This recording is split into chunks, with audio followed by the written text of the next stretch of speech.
Before I move the motion, allow me to share the journey of what you are about to hear. For the last 4 budget speeches, I've used 2 files and take up slightly over 2 hours. Colleagues have been very patient, thank you. This time, the major changes that we have to respond to, economic slowdown, climate change, and growing uncertainties, added many pages. Then the global climate across the world, psychological, economic, was hit by the sudden storm of a virus outbreak. So over the past few weeks, my colleagues in Cabinet, in MOF, have been managing various fronts. To support our national efforts, the budget file grew and grew. So today I have 3 files instead of 2. So please be patient. Mr. Speaker, sir, I beg to move that Parliament approves the financial policy of the government for the financial year 1st April 2020 to 31st March 2021. This year, we usher in a new decade, one marked by tectonic shifts in our operating environments and major uncertainties. Singapore's economy grew by a modest 0.7% in 2019. This is the weakest growth since the 2008 financial crisis. Just as the global economy was beginning to recover, the coronavirus disease 2019 or COVID-19 outbreak hit us. The outbreak will certainly impact our economy. The tourism and aviation industries are most directly affected. Visitor arrivals to Singapore and air traffic through Changi have declined, and with it, hotel occupancy rates. The virus outbreak has also disrupted supply chains and created ripple effects on other sectors, especially now that our economy is so much more integrated with China's. The Ministry of Trade and Industry, or MTI, has downgraded the GDP forecast from between 0.5 to 2.5% to between minus 0.5% and 1.5%. However, the duration and severity of this outbreak and the impact on the global economy are still unclear. While MTI's baselines for GDP growth to come in at 0.5% for the full year, we must be prepared that the economic impact may be worse than we projected. Our immediate concern is to protect you and your families. We will put in every effort to slow down the spread of the virus. Our frontline agencies have been fighting and containing the outbreak. I will set aside an additional $800 million in this budget to support these efforts. The bulk of this will go to the Ministry of Health. This is on top of the substantial resources already committed each year to public health. Let me, on behalf of the government, express our gratitude to all our frontline officers who have been working tirelessly day and night over weekends in our fight against the outbreak. You have exemplified the resilience and indomitable spirits of our people. But please take care of yourselves. I'm confident that together we will stay strong and get through these trying times. With these uncertainties, I know Singaporeans are understandably very concerned about the impact on our businesses and jobs. I will introduce 2 special packages with a total budget of $5.6 billion. The first is a stabilization and support package. This will stabilize the economy and support our workers and enterprises by helping workers to stay in their jobs and enterprises with cash flow. I will give additional help to sectors more directly affected by the outbreak. Households will be impacted by the slowdown too. In every budget, we always provide support to families. But in view of the current situation, we'll have a special care and support package to provide additional timely help to more households with cost of living. The less well-off will get more help. First, let me elaborate on how we help our workers and enterprises to weather the near-term economic uncertainties. Our foremost concern is jobs. We want to help our workers retain their jobs and use any lull period to upgrade their skills and be ready when the upturn comes. As NTUC Secretary General Ng Chee Meng and his union leaders said, every worker matters. I will therefore provide a stabilization and support package amounting to $4 billion. To help our workers stay employed, I'll support enterprises by defraying their wage costs through two schemes. I will introduce a jobs support scheme to help enterprises retain their local workers. For every local worker in employment, I will offset 8% of the wages up to a monthly wage cap of $3,600 for 3 months. This payment will be given to employers by the end of July this year. With over 1.9 million local employees in Singapore, this will cost the government $1.3 billion and benefit all enterprises and their employees. For enterprises that have invested in raising productivity, I urge them to continue to upgrade and to share their gains with their workers. Hence, I will enhance the wage credit scheme to support wage increases for Singaporean workers. Currently, the wage credit scheme co-funds wage increases for Singaporean employees earning a gross monthly wage of up to $4,000.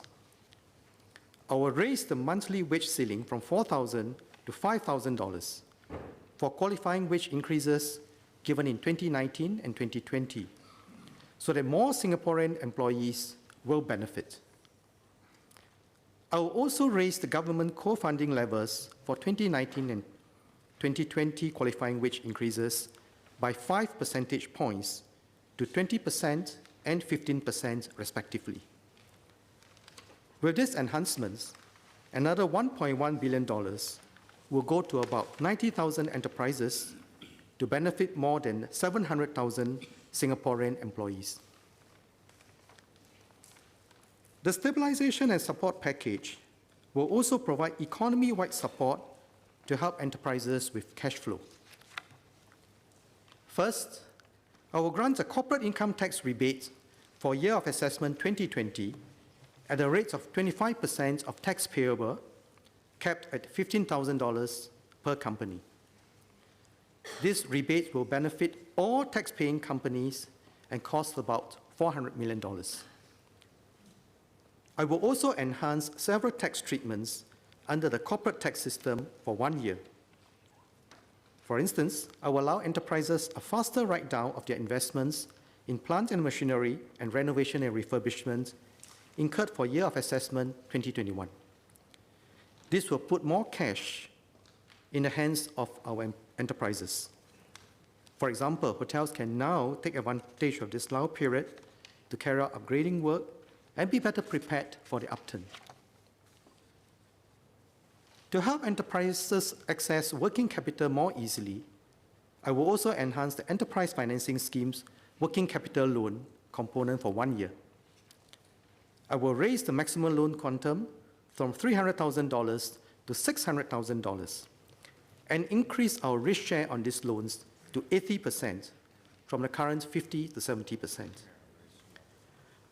With the large part of the risk taken up by the government, I trust that our financial institutions will do their part to support viable SMEs. We'll also support tenants and lessees of government-managed property, including those under JTC, HDB, SLA, STB, and SDC.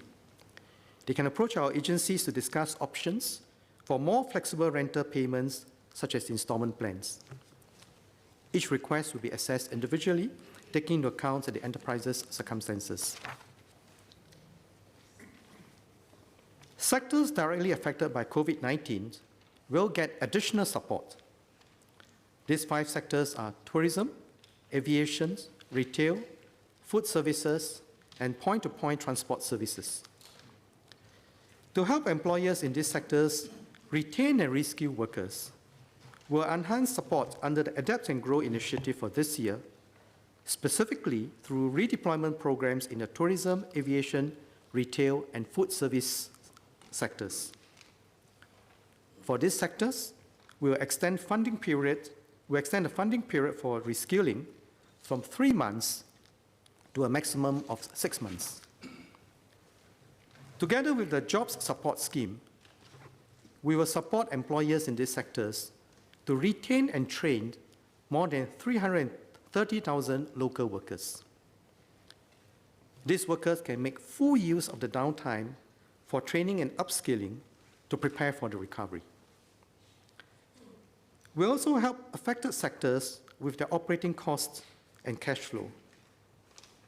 For the tourism sector, I'll grant a property tax rebate of 30% for the year 2020 for the accommodation and function room components of licensed hotels and service apartments and prescribed meetings, incentives, conventions, and exhibition venues. International cruise and regional ferry terminals will receive a 15% property tax rebate, and the integrated resorts will receive a 10% property tax rebate. For enterprises in the tourism sector, we'll be working with participating financial institutions to introduce a temporary bridging loan program for a year, with a loan quantum of up to $1 million and interest rate capped at 5%.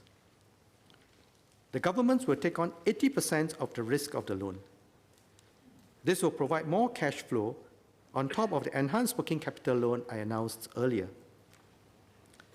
For the aviation sector, we'll implement a suite of measures comprising rebates on aircraft landing and parking charges, assistance to ground handling agents, and rental rebates for shops and cargo agents at Changi Airport. I will also grant a 15% property tax rebate for Changi Airport. To support commercial establishments in the food services and retail business, the government will take the lead. NEA will provide a full month of rental waiver to stallholders in NEA-managed hawker centers and markets. Other government agencies, like the HDB, will provide half a month of rental waiver to its commercial tenants. To support establishments that operate in private property, I will also grant a 15% property tax rebate for qualifying commercial properties. I strongly urge landlords to pass this on to their tenants by reducing renters. The Ministry of Transport has announced a point-to-point support package. I'm heartened to know that many taxi and private hire car operators have come out strongly to support the initiative by matching the government's contribution. This spirit of partnership is what we need to weather this challenging period together. Details of the stabilization and support package are in the annex. The ministers in charge of the various measures will share further details in due course. We will continue to monitor the situation closely. If needed, we can and are prepared to do more. I'll speak about the care and support package for households later in my speech. The COVID-19 outbreak is a stark reminder of the continued importance of maintaining a sound fiscal footing to deal with surprises and unexpected scenarios. In particular, we are able to mount a decisive response to support Singaporeans and workers through uncertain times only because of good long-term planning. I announced in 2018 that we plan to raise the GST by 2 percentage points to 9% sometime from 2021 to 2025. This is to raise recurrent revenues to meet our recurrent spending, particularly for healthcare. After reviewing our revenue and expenditure projections and considering the current state of the economy, I've decided that the GST increase will not take effect in 2021. In other words, the GST rate will remain at 7% in 2021. However, we'll not be able to put off the increase indefinitely. In fact, this outbreak has reinforced the importance of continued investments in our healthcare system, including the capability to deal with outbreaks. I will still require recurrent sources of revenue to fund our recurrent spending needs in the medium term. Thus, the GST increase will still be needed by 2025. We'll assess carefully the appropriate time for the increase, but rest assured, we'll provide Singaporeans sufficient lead time. I want to assure everyone that when we raise the GST rate, we will ensure that our taxes and transfer system remains progressive. We'll continue to absorb GST on publicly subsidized healthcare and education. And just as we have done in the past, we'll provide an assurance package when the GST rate is raised. This will be a $6 billion package for Singaporeans to cushion the increase as we transition to the higher GST rate. GST is paid by all in Singapore, including foreigners working and visiting here. But the assurance package will benefit Singaporeans. The majority of Singaporean households will receive offsets to cover at least 5 years' worth of additional GST expenses incurred. So the majority of Singaporean households will receive offsets to cover at least 5 years' worth of additional GST expenses incurred. Lower income households will receive much more. Those living in 1 to 3 room HDB flats will receive offsets equivalent to about 10 years' worth of additional GST expenses incurred. Under the assurance package for GST, every adult Singaporean will receive a cash payout of $700 to $1,600 over 5 years.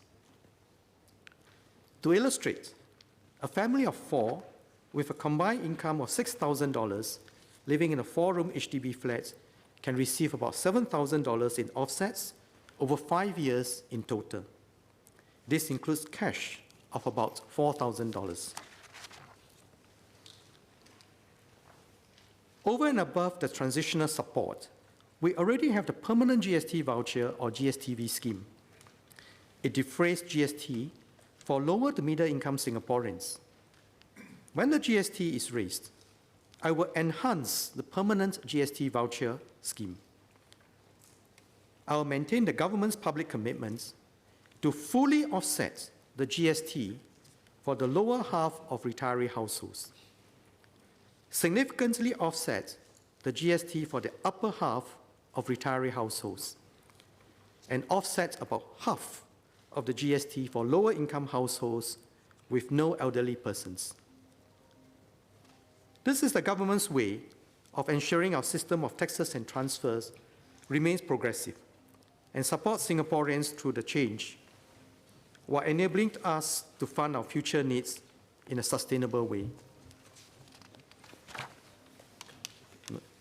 No, it's not mine. It's somewhere.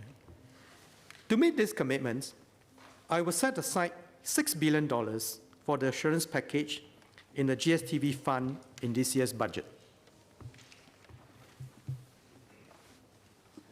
Even as we navigate our near-term challenges, we must maintain our focus on the longer term and on Singapore's future. I've spoken about the accelerating structural shifts in the world in my previous budget speeches.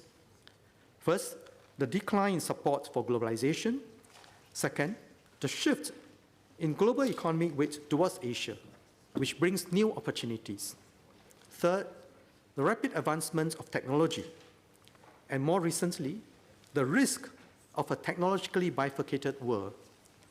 And finally, our own transition to an aging society, which presents challenges and opportunities. We must understand these shifts and their deep implications as we chart our future together as one Singapore. After the Second World War, nations experienced several decades of growth and prosperity. Trade barriers fell, and global trade grew rapidly. Technological advances transformed people's lives beyond recognition. Prosperity gave governments the resources to establish comprehensive safety nets and welfare programs. This included unemployment benefits, pensions, and healthcare, among others. But at the same time, globalization and technology created winners and losers and widened income inequalities between the skilled and unskilled. There are growing sentiments that globalization and the multilateral system have failed. As a result, nations are turning inwards. Protectionism and nativism are on the rise. An aging population, disruption to jobs, and slowing economic growth are adding to fiscal pressures. Yet it is politically untenable to cut back on social benefits. When governments issue debt to fund social spending, they impose a growing debt burden on the next generation. This is happening at a time when the global economy is experiencing weaker growth and dampened sentiment. Central banks have lowered interest rates to unprecedented level. In addition, asset purchases by central banks have resulted in abundant liquidity and raised concerns over the formation of asset bubbles. In fact, with limited fiscal space and ultra-low or even negative interest rates, governments and central banks are much less able to mount stabilization measures. On the strategic front, the friction in the US-China relationship is a major source of tension and uncertainty, affecting global economic growth. The recent Phase 1 trade deal between them has headed off an immediate escalation, but it will not resolve the underlying strategic competition. This involves political systems, ideologies, and values, and goes beyond trade and technology. On present trends, US-China tensions will recreate geopolitical fault lines and portend a bifurcated global order. I've sketched out the global structural shifts, economic uncertainties, and strategic tensions. I trust members will see that we are entering a very challenging time. But we can and we will pull through. To deal with these major shifts, we need a capable government working closely with our people and a good plan. As a city-state, we are small but nimble. We are a trusted node for trade and investments between Asia and the world. This is because of our political stability, commitments to rule of law and multilateralism, ease of doing business, and strong intellectual property protection regime, among others. As a multicultural society, we have welcomed diversity and embraced openness. Our diversity has made us stronger and more valuable to the world. Our biggest asset is our exceptional people. We have come together and weathered many past storms, like the global financial crisis, SARS, and now the ongoing COVID-19 outbreak. Budget 2020 is a strategic financial plan to prepare Singapore and Singaporeans to meet these challenges and seize new opportunities. This budget, I'll lay out our plans in 4 areas. First, to grow our economy, transform our enterprises, to create opportunities for our people. Second, to care for and nurture Singaporeans at every stage of their lives, to build a caring and inclusive society where no one is left behind. Third, to build a livable and sustainable Singapore in the face of climate change, secure our sovereignty as an independent nation, and ensure our fiscal sustainability. And fourth, to mobilize Singaporeans to work together in this journey, to build a nation and a home we'll always call our own.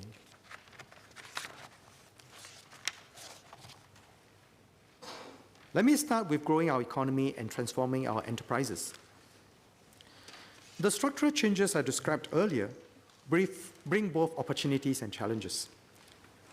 Technology and innovation will drive our productivity and our next phase of growth. Amidst declining support for globalization, most of Asia remains committed to free trade and economic integration. The Asian economies have strong growth drivers and are projected to account for half of global GDP by 2040. Singapore is well positioned to make the most of these structural changes. We recognized these changes early and made an early start on economic transformation. We set up the Future Economy Council, or FEC, in 2017, and we now have 23 industry transformation maps, or ITMs. Our restructuring is bearing fruit. In the last 3 years, overall productivity, as measured by real value added per actual hour worked, rose by 2.6% per year. This is an improvement over the 2.2% growth in the preceding 3-year period. Our enterprises are entering new markets and doing business globally. Singapore Business Federation's 2019 National Business Survey shows that 8 in 10 enterprises have an overseas presence, up from 7 in 10 the previous year, despite global uncertainties. Their spirit of enterprise augurs well for the future. Overall, these efforts at enterprise transformation have translated into good wage growth. Between 2016 and 2019, real median income for Singaporeans grew by 3.7% per year, up from 3.2% per year in the preceding 3 years.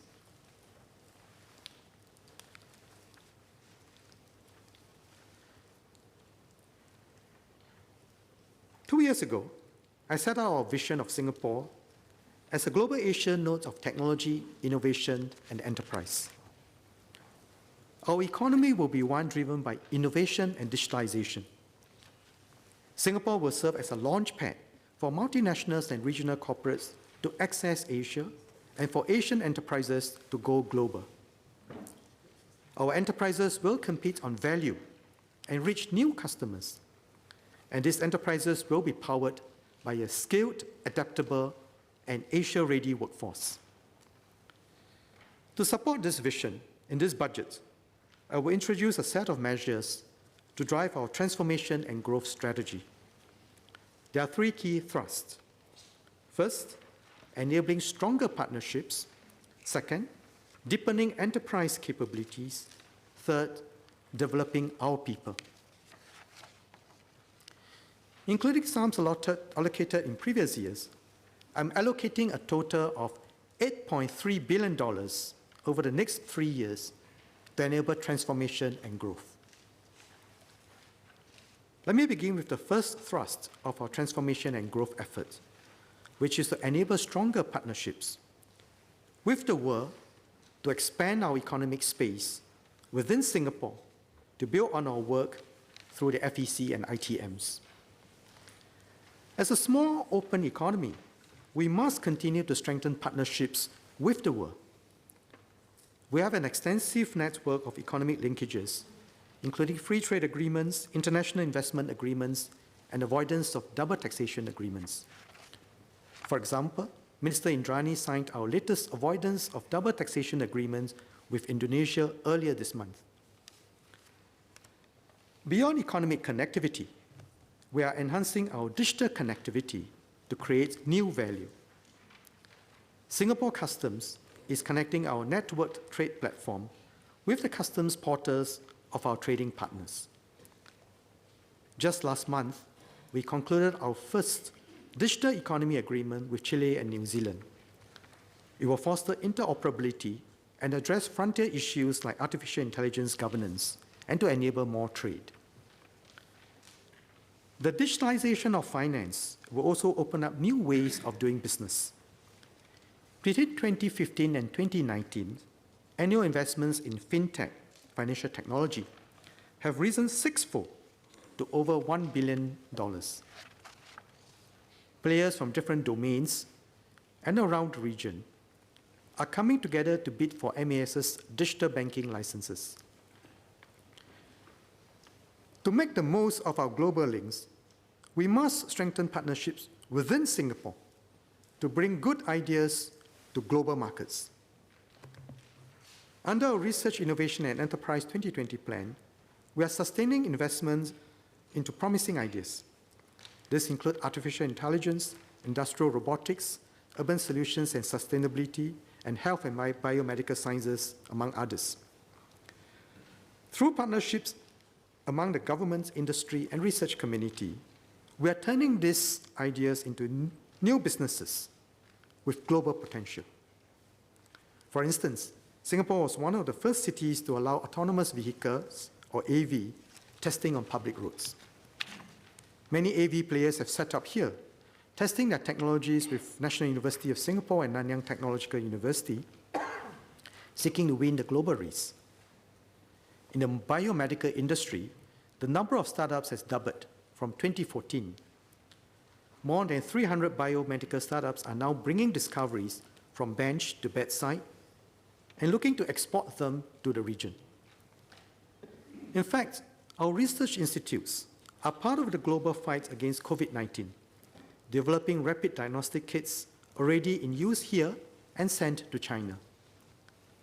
This is one of the fruits of our long-term investments in research and innovation. Within each industry, we need to strengthen partnerships to deepen industry-wide capabilities. Even as our enterprises compete to differentiate themselves, they must come together to solve common challenges. Trade associations and chambers, or TACs, play an important role. For example, the Container Depot and Logistics Association is developing an electronic payment system that can help depot operators and transport companies save time and costs. The details are in the annex. To sustain the good progress, we will enhance our support for TACs to scale up and raise the capabilities of their industries. Enterprise Singapore will launch a pilot executive in residence program to fund more than 10 TACs covering all sectors of the economy to hire experienced executives and provide expert advice to enterprises in their industries. Likewise, merchant associations play a critical role in upgrading heartland enterprises, such as what the Chong Pang City Merchant and Hawker Association has done. This year, Enterprise Singapore will launch a new Heartland Enterprise Upgrading Program to support merchant associations to drive transformations of heartland enterprises.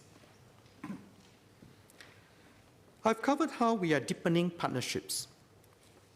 The second thrust of our transformation and growth is to deepen capabilities at every stage of a company's growth, of an enterprise growth. From starting up to growing to transforming further.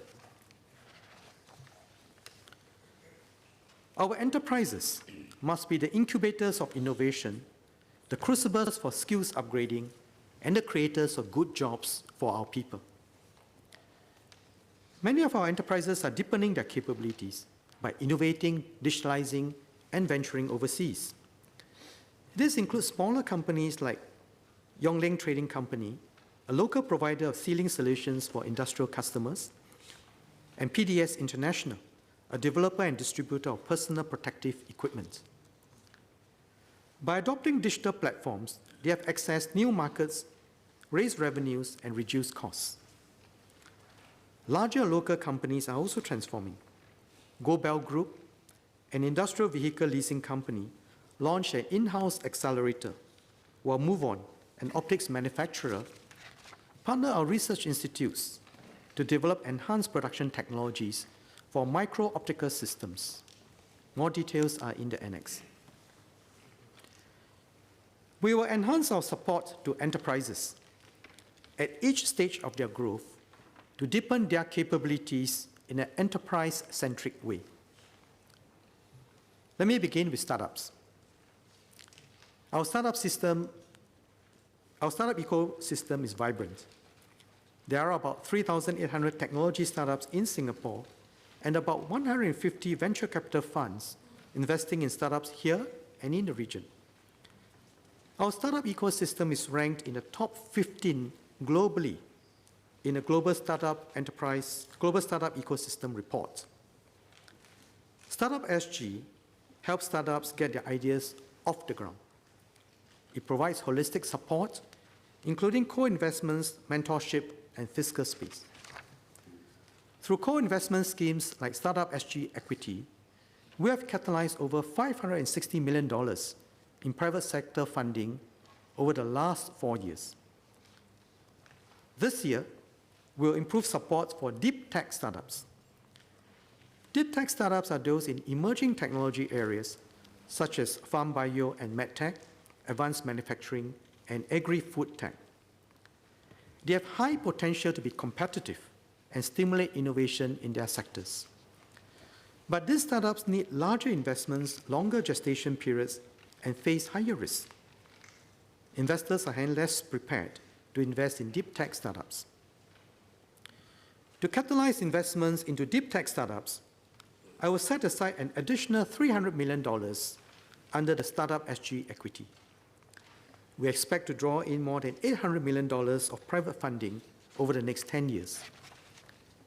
This will give deep tech startups better access to capital, expertise, and industry networks.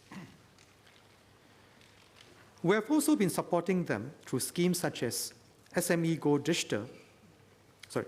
Beyond startups, many enterprises, both new and established, are seeking to grow.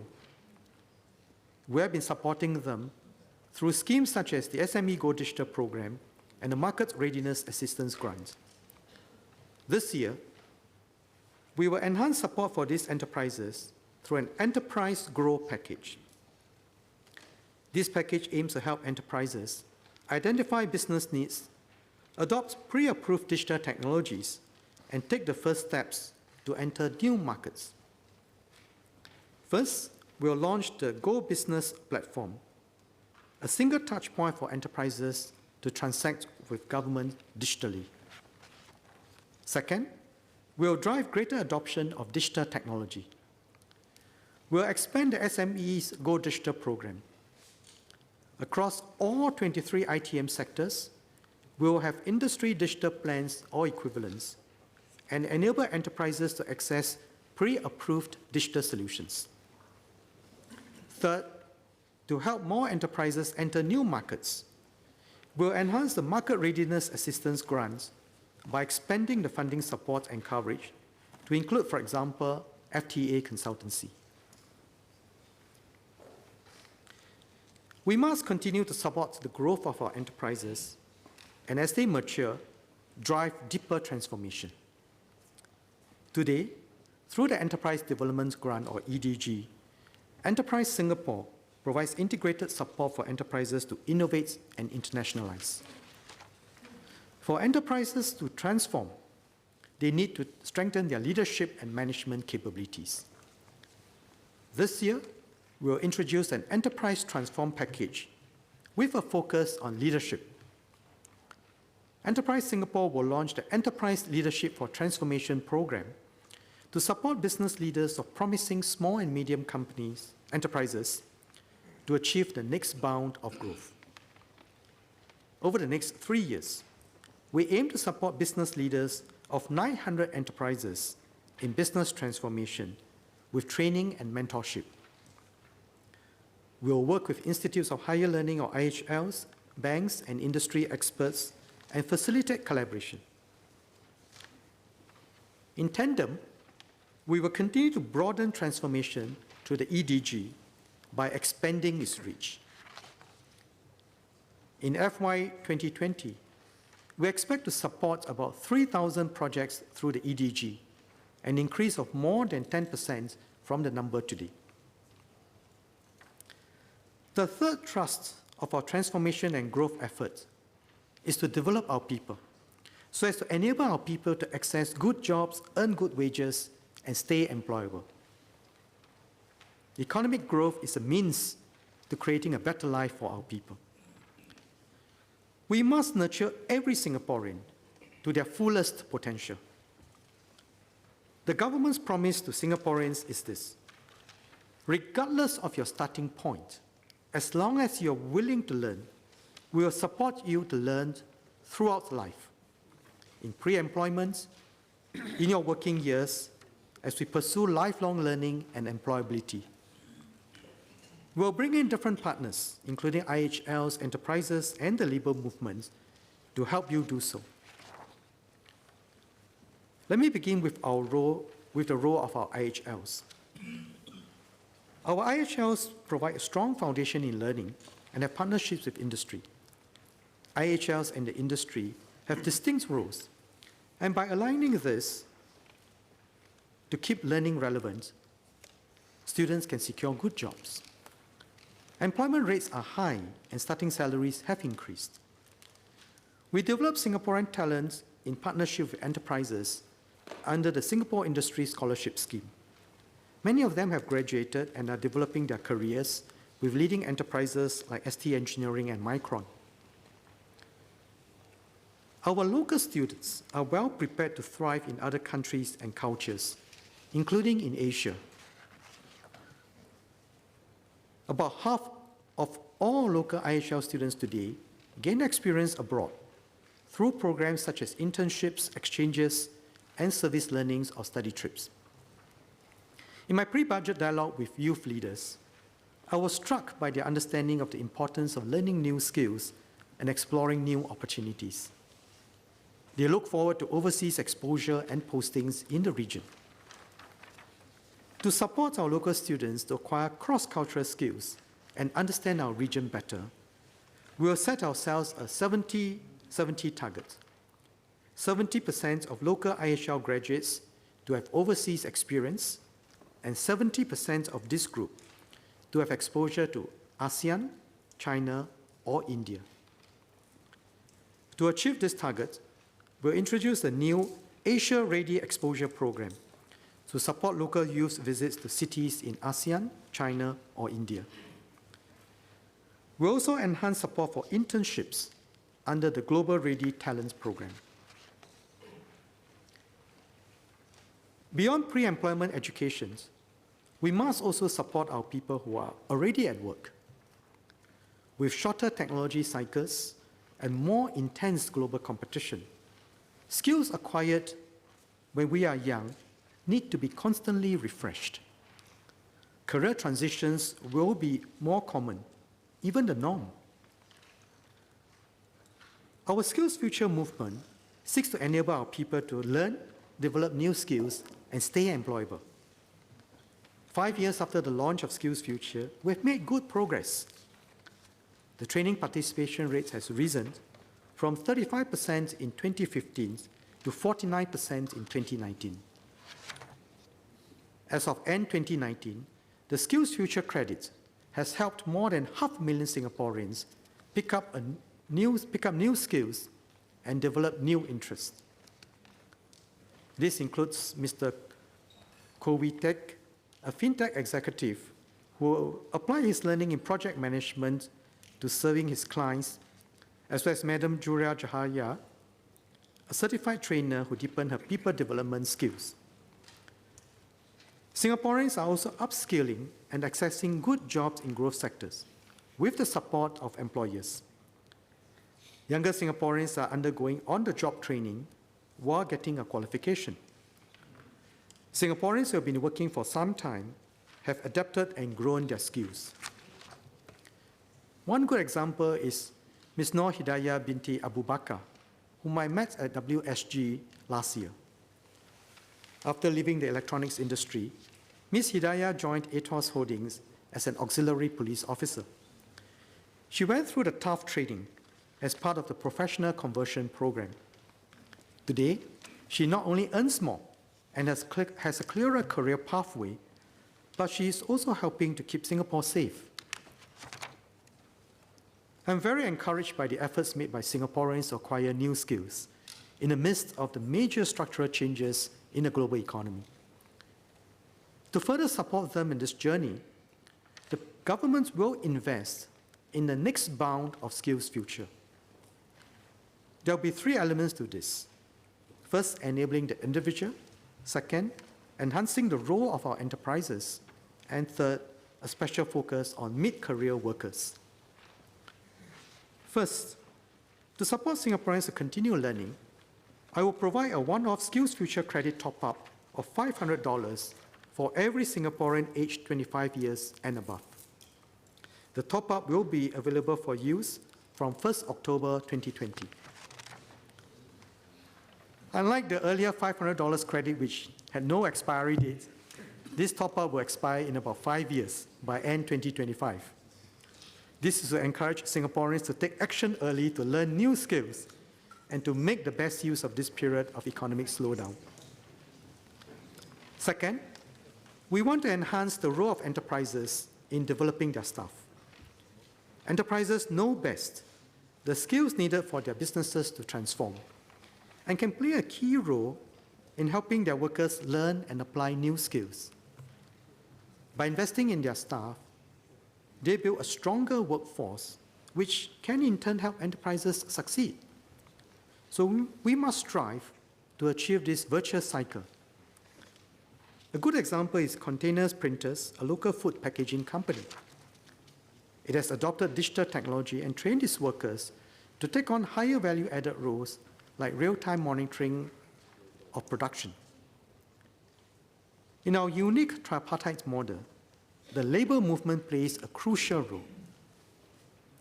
We cannot keep jobs, enterprises, or even industries that are no longer viable. Instead, we refresh, retrain, and rejuvenate for the long term. For example, the United Workers of Electronics and Electrical Industries and Thales, a French technology leader, have set up a company training committee. Management staff and union members are working together to develop training plans and deepen skills so that workers can take on better jobs. On my visit to Thales, I was very heartened to hear how its employees are upskilling and contributing to Thales' transformation. This is a good example of how unions and enterprises can work together to keep workers up to date as enterprises transform. Let me outline 5 measures to enhance the role of our enterprises in the next bound of SkillsFuture. First, I will introduce the SkillsFuture Enterprise Credit to encourage employers to embark on the transformation of their workforce and enterprise in tandem. Employers can use this enterprise credit to defray 90% of out-of-pocket costs of business transformation, job redesign, and skills training. The SkillsFuture Enterprise Credit at $10,000 per enterprise will benefit over 35,000 enterprises, most of which will be SMEs. Second, we also provide more support for job redesign. The Productivity Solutions Grant supports enterprises to adopt pre-approved digital solutions and equipment. We will expand the Productivity Solutions Grant to include job redesign consultancy services. Third, we will work with large anchor enterprises to support training for their sectors and value chain partners. Anchor enterprises are supported by many SMEs. By helping to raise the skills of workers in these SMEs, the entire supply chain benefits. We aim to partner up to 40 of such anchor enterprises to benefit 4,000 SMEs over the next 5 years. Fourth, our IHLs will work with more enterprises to enable local students to learn in a real-world setting through the SkillsFuture work-study programs. We will now more than double the capacity of these programs by 2025. Our aim is to make this a mainstream pathway, with 12% of each cohort going through these pathways, up from 3.5% today. Fifth, as more enterprises train their workers, we will deepen workplace learning capabilities. MOE launched the National Center of Excellence for Workplace Learning, or NACE, at Nanyang Polytechnic in July 2018. MOE will expand NACE to 2 more IHLs over the next few years and aim to benefit over 1,200 enterprises, especially our SMEs. In line with our focus on the role of industry in SkillsFuture, we also recalibrate government funding towards training providers and courses with a stronger link to job and wage outcomes. The third element in the next bound of SkillsFuture is a special focus on mid-career workers currently in their 40s and 50s. Born in the 1960s and 70s, they grew up in a time when our economy was just starting to take off. When they started work, it was normal, even celebrated, to stay with one job in one company for life. As enterprises restructure, the nature of jobs has changed. Many have adapted to these changes, picked up new skills, and even switched careers. Ms. Ng Lee Chun, 50, is one of them. After leaving her previous job, WSG helped her to secure a logistics role with ST Logistics. Through the Professional Conversion Program for Supply Chain Professionals, ST Logistics sent her for training for this role. Some workers in their 40s and 50s have not seen any job or career changes since leaving school, or had a chance to upskill earlier. But they are now facing greater competition from younger workers and workers overseas. I understand their anxiety. At the same time, with broader global shifts, exciting jobs will emerge. Our mid-career workers can seize these opportunities and do better for themselves and their families. The governments will do more to support them. We'll introduce a new SkillsFuture mid-career support package for locals in their 40s and 50s to help them stay employable and move on to new jobs or new roles. We aim to double the annual job placement of locals in the 40s and 50s to around 5,500 by the year 2025. To reach this goal, we'll increase the capacity of reskilling programs. This will include the Professional Conversion Program under the Adapt and Grow initiative, career transition programs delivered by Continuing Education and Training Center, or CET centers like IHLs, and sector-specific programs like the Tech Skills Accelerator, company-led training for ICT jobs. In tandem, our employers must step up to recruit, retain, and retrain our local mid-career workers. We'll support them to do so. I will provide a hiring incentive to employers who hire local job seekers aged 40 and above through a reskilling program. For each eligible worker, the government will provide 20% salary support to the employer for 6 months, capped at $6,000 in total. In parallel, we'll streamline our manpower schemes, including support for hiring and retention, to maximize their impact. To improve access to reskilling programs, I will also provide a special SkillsFuture credit top-up of $500 to every Singaporean aged 40 to 60 in 2020. This will be over and above the top-up that I announced earlier. This additional credit can be used for selected reskilling programs or at CET centers. Like the broad-based top-up, this additional credits will expire in about 5 years to encourage early action. Apart from government support, we'll assemble a group of volunteer career advisors from professional communities. These advisors will provide peer-level support and career guidance to local workers in navigating professional pathways. We hope that all these initiatives will provide meaningful support to those in their 40s and 50s to further their careers with confidence. Lifelong learning and contribution does not stop at the 40s and 50s. As the Chinese say, 活到老学到老. You are never too old to learn. And as our people live longer, we'll provide more support to help them remain active and contribute to our society and economy. Many seniors have told us that they want to continue working and learning. Besides saving more for retirement, it is about a sense of agency and purpose and staying active and connected. The government has strongly supported enterprises that employ our seniors through the Special Employment Credits, or SEC, and the Additional SEC, or ASEC, and Work Pro. For our seniors who wish to work longer, earn more, and save more, PM had announced at last year's National Day rally that we are raising the retirement and re-employment ages. We're also increasing the CPF contribution rates for workers aged 55 to 70. To ease in these changes for employers and workers, I will introduce a senior worker support package comprising 4 measures.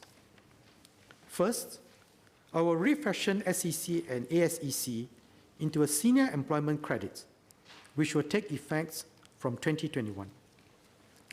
Like SEC and ASEC, the senior employment credit will provide employers with wage offsets when they hire Singaporean workers aged 55 and above, with the support levels tapering down over time as the retirement and re-employment ages are gradually raised. Second, when employer CPF contribution rates go up in 2021, we'll provide employers with a CPF transition offset for the year to offset half of the increase in employer contributions. Third, we will introduce a senior worker early adopter grant to support enterprises that raise their own retirement and re-employment ages ahead of the legislated changes. Fourth, I will introduce the part-time re-employment grant to support and encourage enterprises to formalize part-time re-employment provisions. In short, even as we support workers' aspirations to work longer, we hear employers' concerns. As part of our unique tripartite system, the government has stepped up to support both our workers and our enterprises. Even for seniors who choose to retire but wish to continue to learn and stay active, the $500 SkillsFuture credit top-up that I just announced will support this. Retirees can use these to deepen their interests or even to explore a whole new area, be it cooking or coding. For many years now, foreign workers have been part of our workforce. With our declining labor force growth, foreign workers are a necessary complement. But we must regulate the inflow carefully in a way that creates opportunities for our locals. One area of particular concern is S-passes. There are skilled jobs, many of which can be done by locals, such as polytechnic diploma holders. We created the S-pass category because despite our best efforts, we are not producing enough of such skilled locals. S-passes enable enterprises to top up their workforce with more skilled workers and to recruit workers with particular skills that locals may lack. But S-passes should not be a means by which enterprises hire low-cost foreign workers when qualified locals are available. Last year, we announced cuts for dependency ratio ceiling, or DRC, and S-pass sub-DRC thresholds for the services sector. This was to manage manpower growth and encourage our enterprises to restructure and reskill our local workers.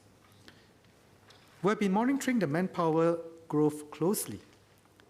The number of S-pass holders in the construction, manufacturing, marine shipyard, and process sectors is growing by 3.8% per year over the last 2 years. The number could increase significantly over the next few years as the construction and marine shipyard sectors recover and the process sector begins work on projects in the pipeline. However, the growth in S-pass holders must be sustainable. The government has been working closely with industry and educational institutions to build up a pipeline of local manpower, including mid-career workers. We want them to have fair opportunities to grow while supporting the manpower needs of enterprises. Therefore, this year, we will take further steps. We will reduce the S-Pass sub-DRCs of the construction, marine, shipyard, and process sectors from 20% to 15%. We will face the cuts in 2 steps. The first step, from 20% to 18% on 1st January 2021, and subsequently to 15% on 1st January 2023. We are announcing the changes about a year ahead to give time for enterprises to adapt. Given the economic uncertainties, we will not reduce the S-Pass sub-DRC for the manufacturing sector at this point. But we do want manufacturing companies to make the effort to recruit local skilled workers and technicians too. Therefore, when conditions allow, we intend to tighten the S-Pass sub-DRC for manufacturing too. At the same time, we recognize potential concerns of enterprises about the availability of skilled manpower in these sectors. To help you find skilled local graduates looking to embark on their careers and older local professionals looking for new careers, SSG and WSG will work with you to improve matching.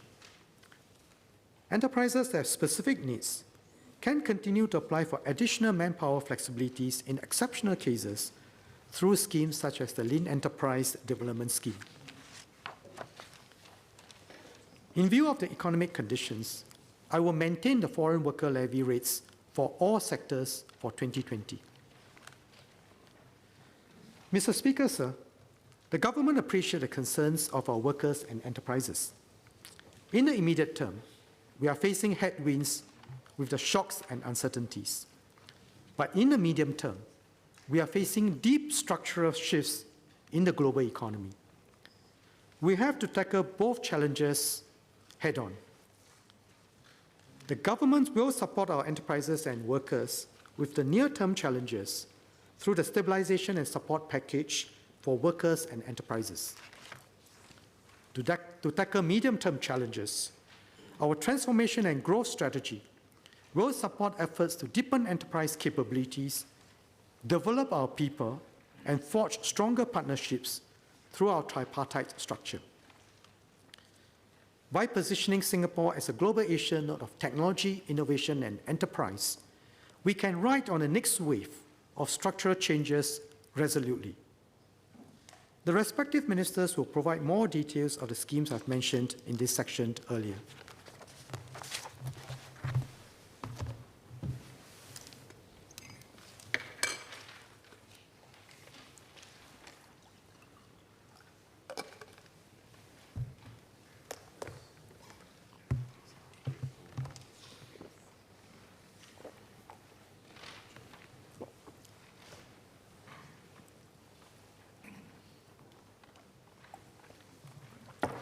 Slightly over an hour, and I'm on to my second file.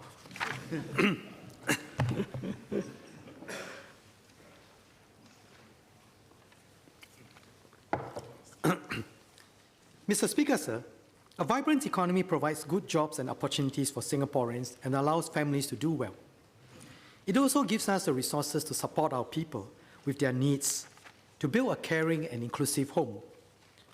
Our tax and spending policies reflect our values. Over the past decade, we have significantly increased our social spending.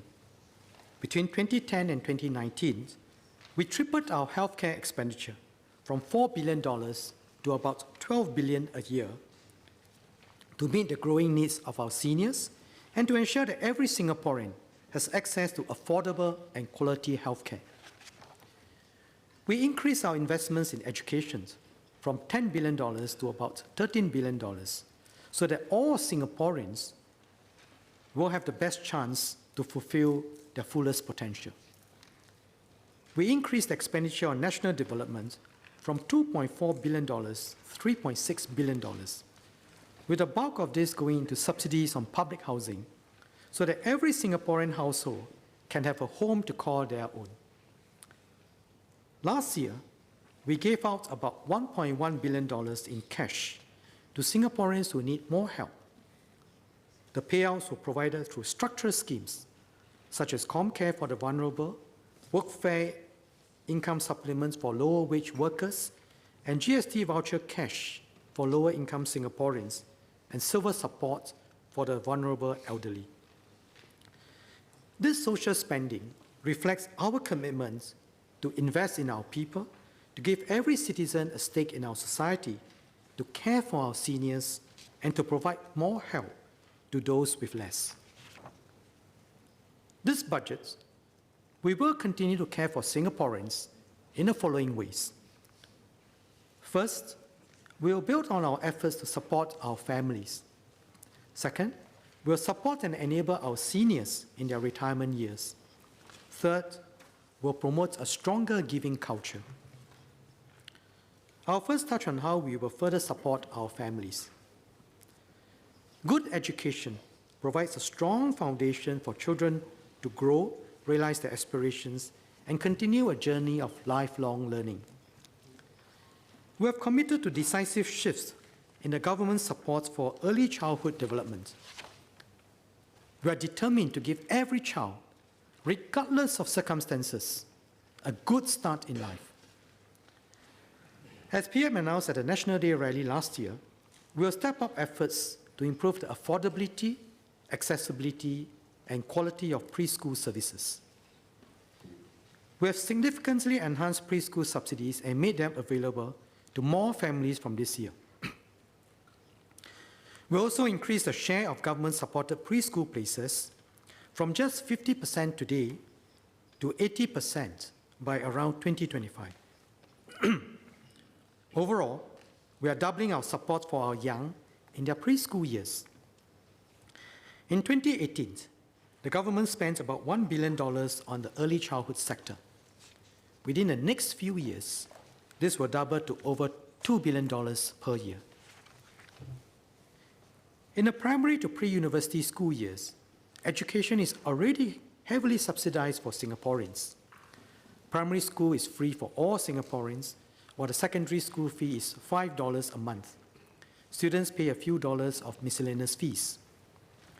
For students for lower income families, we'll provide further help.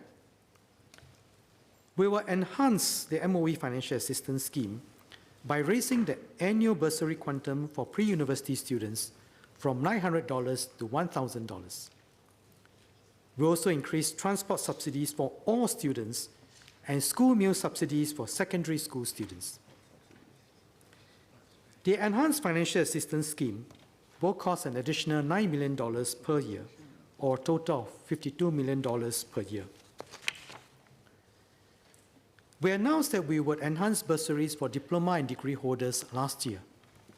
These bursaries are on top of subsidies that are provided to all Singaporeans.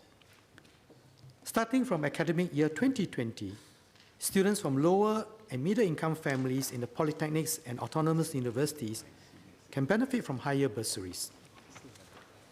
We will also enhance bursaries for full-time ITE students from academic year 2020.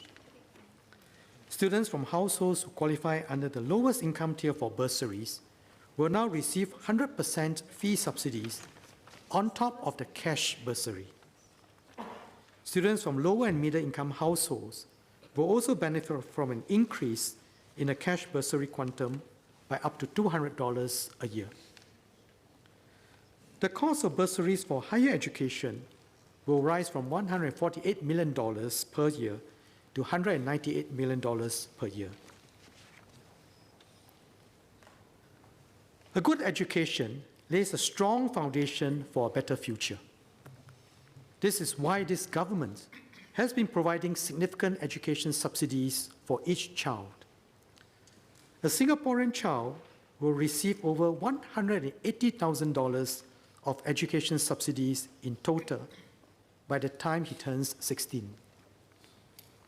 This includes about $50,000 in government subsidies over 5 years when they enroll in a full-day childcare program with one of the anchor operators. For those who come from less privileged backgrounds, there are additional subsidies for preschool, bursaries, and other financial assistance schemes. This substantial investment is how we maximize every child's potential, regardless of family circumstances. This is a promise that I, as former Education Minister and now Finance Minister, am committed to keep. When Singaporeans are ready to start a family and own a home, we make sure there is good access to quality and affordable housing. Last year, MND consolidated existing housing grants into an enhanced CPF housing grant. Under the enhanced housing grant, first-time flat buyers can enjoy up to $160,000 in housing grants. The monthly household income ceilings for subsidized flats and executive condominiums were raised to $14,000 and $16,000 respectively. We expect around 16,000 HDB households to benefit from these enhancements each year. The government has made significant moves to help Singaporeans manage major expenditures in life through structural subsidies in education, healthcare, and housing. This year, with the economic slowdown and uncertainties of the COVID-19 outbreak, we are mindful that many families are facing greater pressures. During my fellow MPs and my own walkabouts, people often tell us that they are worried about job security and rising expenditures. To help all Singaporeans with the household expenses during this period of uncertainty, I will provide a comprehensive care and support package for households amounting to about $1.6 billion. All Singaporeans aged 21 and above in 2020 will receive a one-off cash payout of $300, $200, or $100, depending on their income. The annual GST voucher USAVE provides rebates to help HDB households with their utilities expenses. This year, I will double the amount of USAVE rebates through a one-off GST voucher USAVE special payment to all eligible HDB households.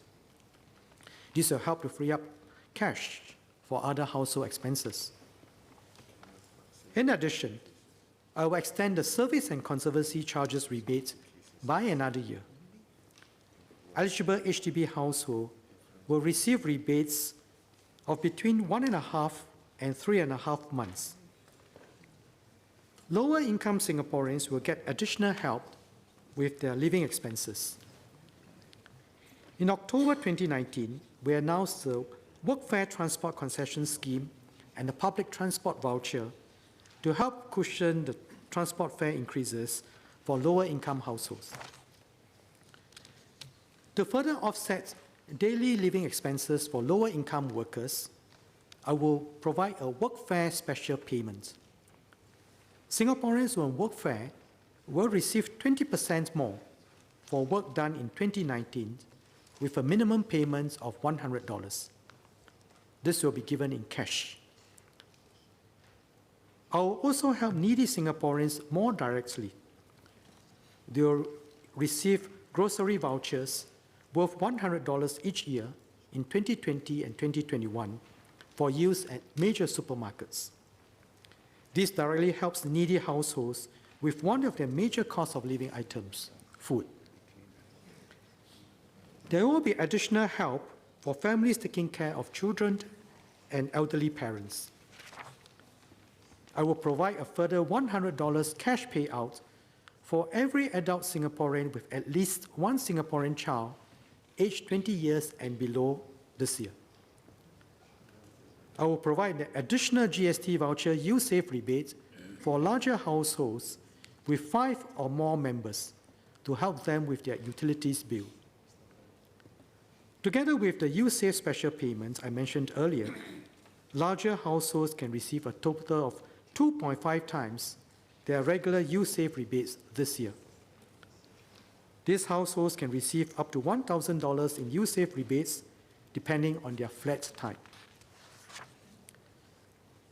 I will also provide a $100 top-up to the Passion Card to all Singaporeans aged 50 years and above this year, including the Pioneer Generation and Merdeka Generation seniors.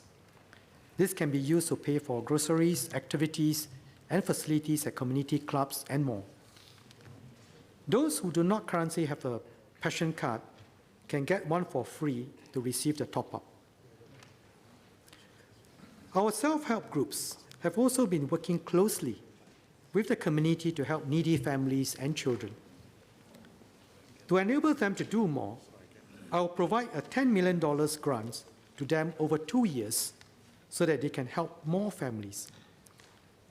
The Community Development Councils, or CDCs, have also played an important role in partnering the community to strengthen bonds and help vulnerable groups. Each CDC has its set of local assistance schemes to meet local needs and programs that allow community members to help those with extra needs. I will provide $20 million for the CDCs to do more and better meet the needs of their residents through local initiatives. Together, the Care and Support Package will provide a young family with about $1,300. A 3-generation family can receive more, about $1,800. More details are provided in the slide and in the annex.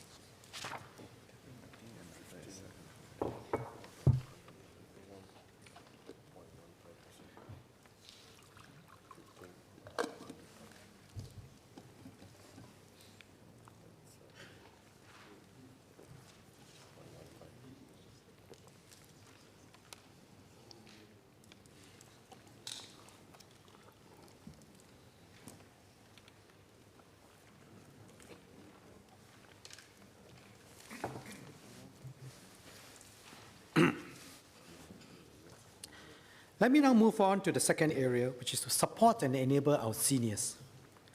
Singaporeans are living longer. Our life expectancy at birth is close to 85 years, the longest in the world. This is a good thing. Singapore will not just be a great place to raise a family, but a great place for seniors to live a life of purpose, dignity, and contribution. The Community Networks for Seniors is now a national program with 650 active aging nodes to engage our seniors. We must see aging as a positive force and turn this phase of life into a time of opportunity. Aging with confidence includes having financial assurance in retirement. This can be achieved through a combination of individual efforts, family, community, and government support. Over the years, we have strengthened the 4 pillars of our social security system: home ownership, CPF, healthcare assurance, and income from workfare and civil support. We have also been enhancing the ComCare schemes, which support Singaporeans who are unable to work or have little or no family support. The CPF is a major scheme to enable Singaporeans to save enough for their retirement years. We need to keep on updating and improving our CPF policies over time so that they remain appropriate for each cohort. We've been adjusting the basic retirement sum, or BRS, regularly, in line with rising income levels. Since 2017, household incomes per capita have risen by an average of 4.1% per year in nominal terms, while the BRS has increased by 3% per year. The BRS is currently 90,500 for the cohort turning 55 this year. We'll continue to adjust the BRS by the same 3% per year for the next 2 cohorts. The BRS will be 93,000 for cohorts turning 55 in 2021 and $96,000 for those turning 55 in 2022. These modest continuing adjustments are necessary for the payouts to keep up with basic retirement expenses. With continuing wage growth, each successive cohort has been able to save more. We expect 7 in 10 actively employed persons from these 2 cohorts to be able to set aside their BRS, significantly more than 4 in 10 about a decade ago. More details are in the annex. Even as more seniors are prepared for retirement, one group of current seniors may not be able to meet their retirement needs. When they were younger, they earned less than working Singaporeans do today, even after adjusting for inflation. Some may have earned lower wages for most of their working lives. Others may have stopped work early to take care of family members. We are in a fortunate position that most of our seniors have housing assets that they can use to support their retirement if they wish. We'll do more to help Singaporeans tap on their housing assets for retirement by enhancing the Silver Housing Bonus and Lease Buyback Scheme. The Minister for National Development will provide more details. The CPF is a good retirement scheme based on personal savings. It provides Singaporeans with very favorable risk-free interest rates on their savings. Many Singaporeans want to top up their own, their spouses, or parents' CPF accounts. In 2019, such voluntary cash top-ups added up to about $1 billion. We would like to encourage more to do so, particularly those whose CPF balances are on the low side. To help those with less CPF savings to save more, I will introduce a matched retirement savings scheme from 2021 to 2025. Lower to middle income Singaporeans aged 55 to 70 who have not been able to set aside the prevailing BRS will be eligible. Under this scheme, the government will match every dollar of cash top-ups made to their CPF retirement account up to an annual cap of $600. This is a way of encouraging and augmenting family support for our seniors with fewer means and retirement. About 435,000 Singaporeans will be eligible. While the CPF is a good scheme, for a small segment of the elderly population, it will not be enough. Some had low incomes during their working years and currently have little or no family support. We created a silver support scheme to complement the CPF for this group and give them more financial security in retirement. This scheme is now almost 5 years old, and the review is timely. Silver support currently provides cash payouts to the bottom 20% of Singaporeans aged 65 and above, with some support for those slightly above the bottom 20%. I will raise the quarterly cash payouts by 20%. For individuals living in smaller flats, this means that the cash payouts will increase from $750 to $900 per quarter. I will also broaden the eligibility criteria of silver support. I will expand the threshold for lifetime wages and per capita household income to cover more seniors.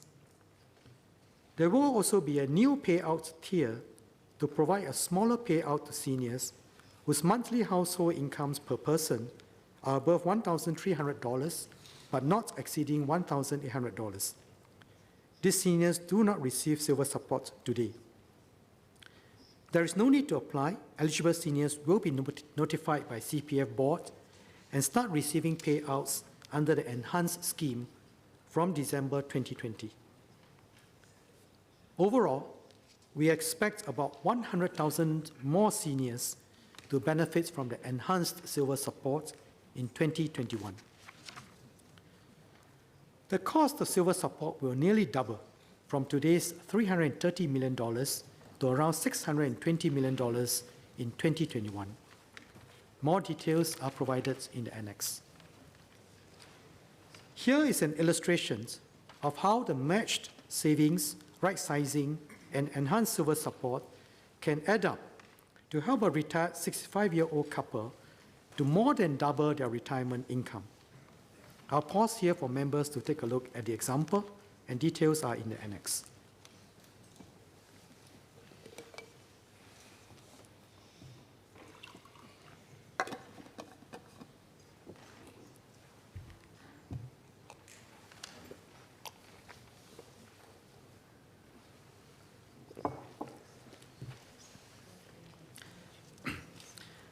These enhancements underscore the government's commitment to provide seniors with greater assurance in retirement and reflect the values we hold dear, such as taking care of our parents and seniors.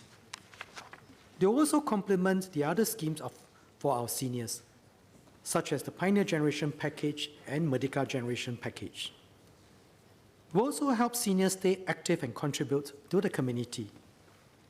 Many senior volunteers find that volunteering gives them purpose, keeps them socially connected, and promotes active aging. The community also benefits from their wealth of experience and skills. There is Mr. Victor Lim, a 70-year-old retiree who spent 40 years in the medical imaging and IT industry and now volunteers at IMDA's Digital Readiness Program. There is also Madam Leong Soo-in, one of the oldest members of RSVP, who has been volunteering for over 20 years. Our success in taking care of every Singaporean, from preschool to retirement, is only possible with the support of our community partners. This brings me to the third strategy, strengthening the giving culture. When we harness and rally greater participations and resources from the community, we can better support those in need. The government will continue to support the community in building a stronger giving culture.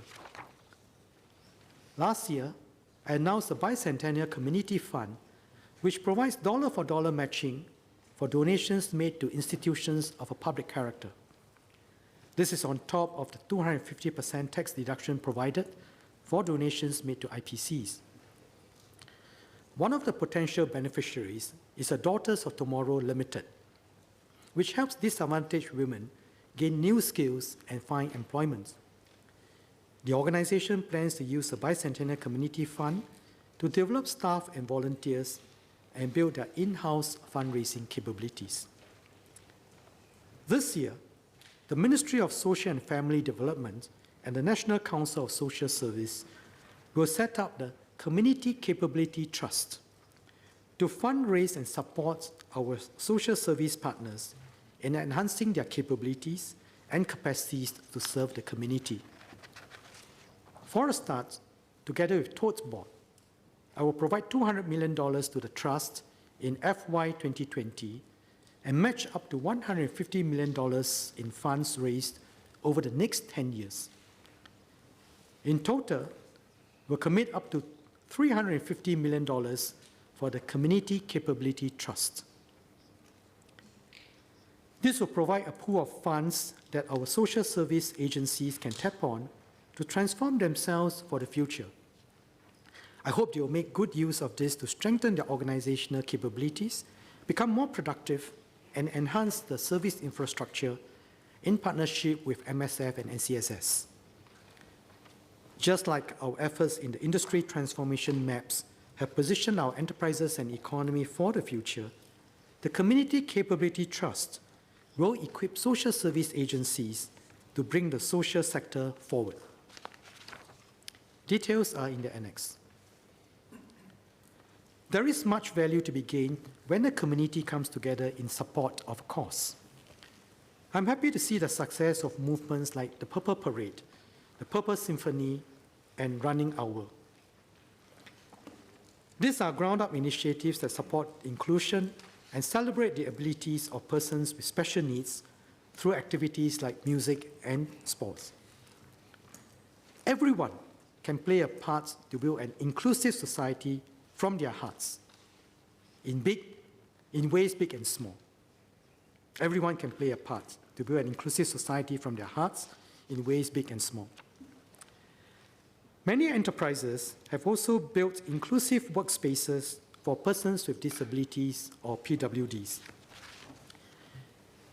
To support the employment of PWDs, the Special Employment Credits or SEC and the Additional Special Employment Credits or ASEC schemes provide wage offsets for employers hiring Singaporean PWDs earning below $4,000 a month. At the last budget, we extended the SECA and ASEC until end of 2020.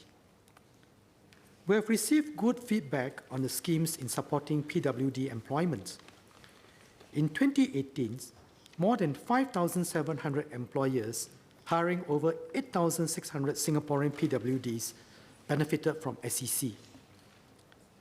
This budget, I will introduce the new Enabling Employment Credit, or EEC, to provide stronger support for employers of persons with disabilities.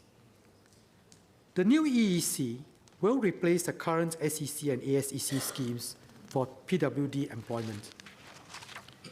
It will be available for 5 years, from 2021 to 2025, at a cost of about $31 million per year.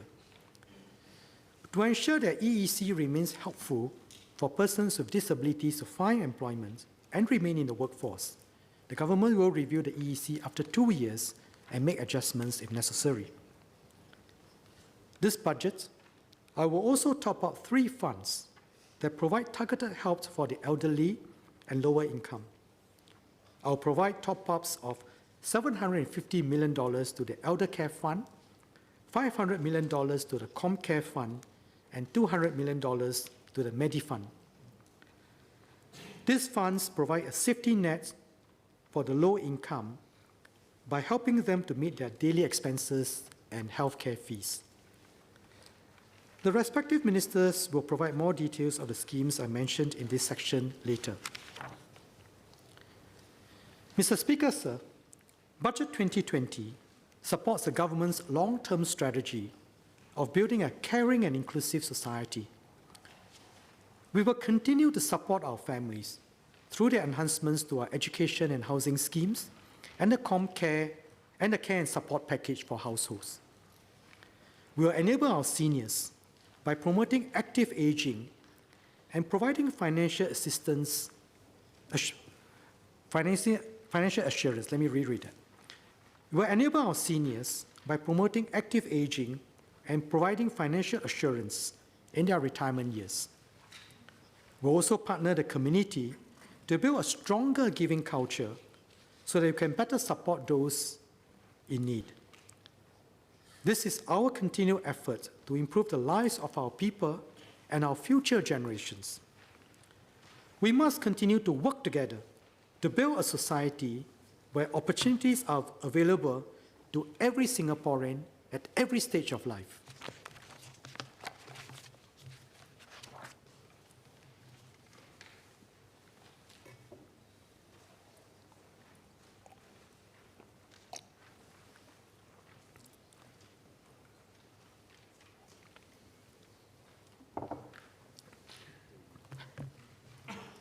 Let me move on to how we can sustain Singapore's success for generations to come.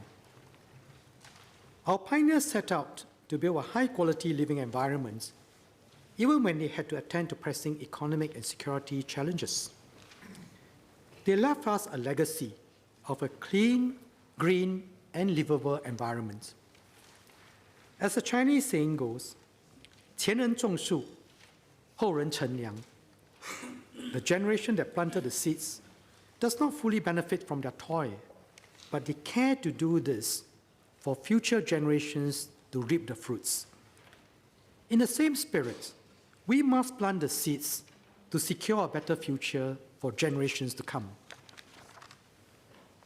By thinking long-term, by confronting major challenges, and by investing for our future, we have beaten the odds. 3 major challenges we must continue to confront are climate change, security, and fiscal sustainability. To build a livable and sustainable home, we must address climate change. As a low-lying island nation, rising sea levels threatens our very existence. So what can we do as a small island nation? First, we must continue to support global efforts to combat global problems. Singapore must continue to do our part as a responsible member of the international community. Singapore plays an active role at the UN Framework Convention on Climate Change. Besides representing our interests, Team Singapore is regarded as an honest broker, helping to build bridges and consensus. This year, we will update our commitments to the Paris Agreement and take a further step to chart our vision for a low-carbon, sustainable future Singapore. The Minister in the Prime Minister's office will elaborate on this later. Second, we must manage our transition to a low-carbon, low-emissions economy. We must turn our carbon constraints into a strength, just like how we have turned our water vulnerabilities into an area of strength with radical innovations in new water and desalination. Today, Singapore is a global hub of water research and innovation. The circular economy, turning waste into a resource that can be reused in the production cycle, is one way we can reduce our carbon footprint and open up new opportunities. NEA will soon begin a field trial to use new sand made from incineration ash in road construction along Tanah Merah Coast Road. We'll do more to develop new ideas and solutions. We're committing close to $1 billion for research in urban solutions and sustainability. The research will focus on renewable energy, cooling Singapore, and carbon capture, among others. As climate change is global, innovative solutions created here can be commercialized, turning our constraints into a strength. More broadly, we have to manage our greenhouse gas emissions by putting in place the right incentives, tax structures, and regulations.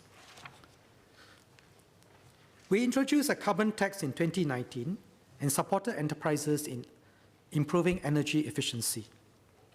We introduced and enhanced the minimum energy performance standards to raise the energy efficiency of energy-intensive household and industrial appliances. The domestic transport sector contributes a significant amount of greenhouse gas emissions. Vehicles with internal combustion engines, or ICEs, also contribute to pollution, adversely affecting our health and quality of life. Many major cities have already set ambitious goals to phase out ICE vehicles and shift to cleaner technologies. Car manufacturers are actively developing cleaner engine technologies, such as hybrids and electric vehicles, or EVs, and are exploring new areas, such as hydrogen fuel cells. As a small city-state, we are able to and have strong reason to stay abreast of these major technological changes. For both public health and climate change reasons, we should progressively phase out the use of ICE vehicles towards cleaner alternatives such as hybrids and EVs. We'll set a long-term strategic goal for Singapore to achieve this. Our vision is to phase out ICE vehicles and have all vehicles run on cleaner energy by 2040. To promote this, we'll have 3 measures in this budget. First, we will enhance incentives to encourage the adoption of cleaner and more environmentally friendly vehicles. In 2018, we introduced a vehicular emissions scheme for cars and taxis. Under the scheme, car buyers and taxi operators who choose cleaner car models can receive an upfront rebate of up to $20,000 and $30,000 respectively. We have seen promising results from the scheme. More car buyers and taxi operators are choosing environmentally friendly engines such as electric hybrids. Therefore, we'll introduce a similar scheme called a Commercial Vehicle Emissions Scheme for light goods vehicles. The Minister for the Environment and Water Resources will announce the details at the COS. For cars and taxis, I will provide an additional EV early adoption incentive. Those who purchase fully electric cars and taxis will receive a rebate of up to 45% on the additional registration fee, capped at $20,000. We also revised the road tax methodology for cars to better reflect the current trends in vehicle efficiency from January 2021. This will lead to an across-the-board reduction in road tax for EVs and some hybrids. Second, we will expand the public charging infrastructure for EVs. Today, there are about 1,600 charging points island-wide. We will work with the private sector to step up the deployment of chargers in public car parks. By 2030, we aim to deploy up to 28,000 chargers at our public car parks island-wide. Lastly, the government will take the lead. We will progressively procure and use cleaner vehicles to do our part for the environment. Here we are placing a significant bet on EVs and leaning policy in that direction because it is the most promising technology. It also requires a significant increase in demand to justify the infrastructure investment. This is a significant undertaking involving multiple agencies. The transition towards EVs will have a major impact on tax revenues. Fuel excise duties today yield around $1 billion per year and are significant contributors to government revenues. They are also a form of mileage tax, which discourages excessive driving, especially in private cars, and thus helps to reduce road congestion. But EVs do not pay fuel excise duties. Therefore, we will need to update our vehicular tax structure to preserve these two considerations. Ideally, we would like to implement a usage-based tax on EVs as an alternative to fuel excise duties. But the technology to do this properly on EVs is the next generation ERP system, and distance-based charging using ERP is still several years away.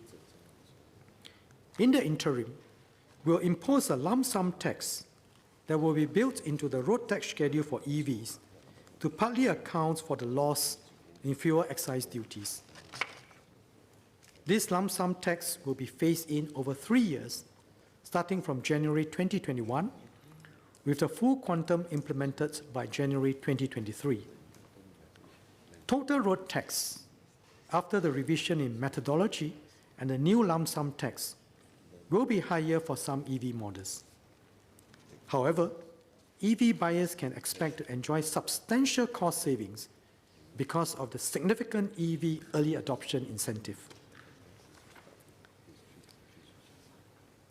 I spoke about policy measures that the government will put in place to reduce emissions.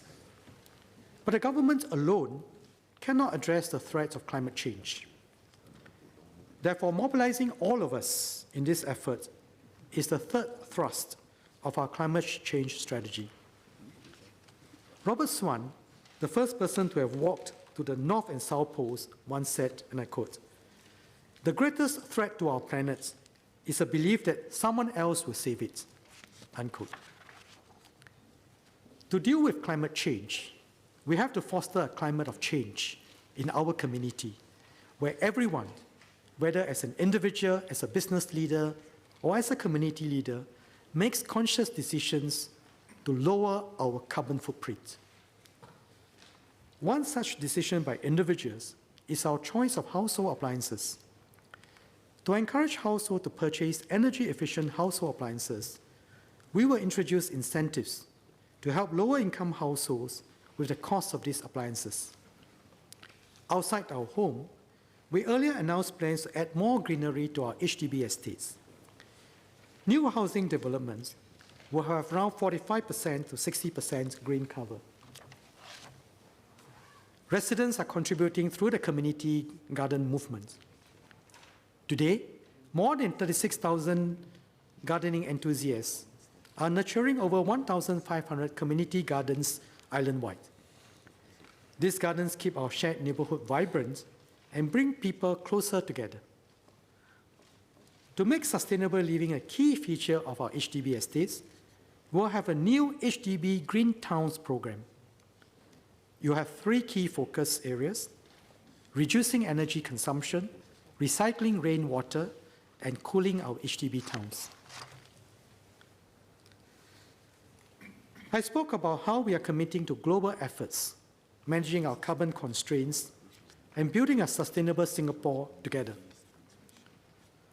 We must try hard, and we will do our part. But the cost of climate change depends on the commitment of all nations. The risk of rising sea level remains significant. So our fourth strategic thrust is to prepare our island for rising sea levels. The Minister for the Environment and Water Resources will elaborate on our immediate plans at the COS. PM mentioned at the National Day rally last year that climate change adaptation might cost $100 billion or more over 100 years. This is a major fiscal outlay in the coming years, so it is right and prudent that we set aside resources for this. I will set up a new coastal and flood protection fund with an initial injection of $5 billion. I will top it up subsequently whenever our fiscal situation allows. We must have the resolve to deal head-on with the existential threat of rising sea levels. Just as our pioneers planted the trees for us to enjoy today, we must protect our island for future generations to come. Our food security may also come under threat as imported supplies come under strain from climate change or geopolitical tensions. To improve our food resilience, the Minister for the Environment and Water Resources will provide more details of our Grow Local strategy at the COS to pursue our 30 by 30 aspirations. So CMOE has a 70 by 70 goal, and MEWR has a 30 by 30 goal. So together we'll have 100 upon 100.